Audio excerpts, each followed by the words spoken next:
ինքը մեր ժողովրդին լավ չի ճանաչում, լավ չգիտի։ Հայությունը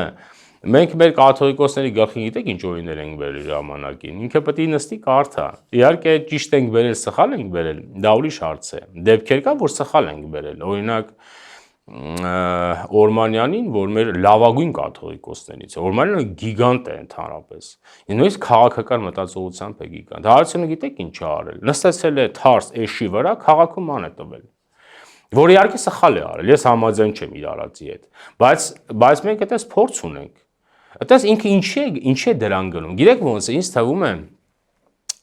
գլխավոր հարցը որն է։ Իր դերակատարումը իր գործողությունների մեջ մինիմումի է։ Գլխավոր դերակատարը Ռուսաստանն է։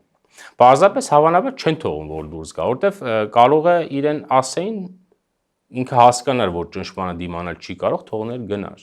Բայց հավանաբար վրան ֆունկցիա կա։ Այսինքն իրեն չեն թողնում որ գնա։ Այո, իրեն կառավարում են, դե պարզ է որ կառավարում են, ինքը ինչ ուզում է ասի, բան, ժողովուրդը, Աստված, բան։ Ոչ ժողովրդի հետ կապ ունի, ոչ Աստծո հետ կապ ունի։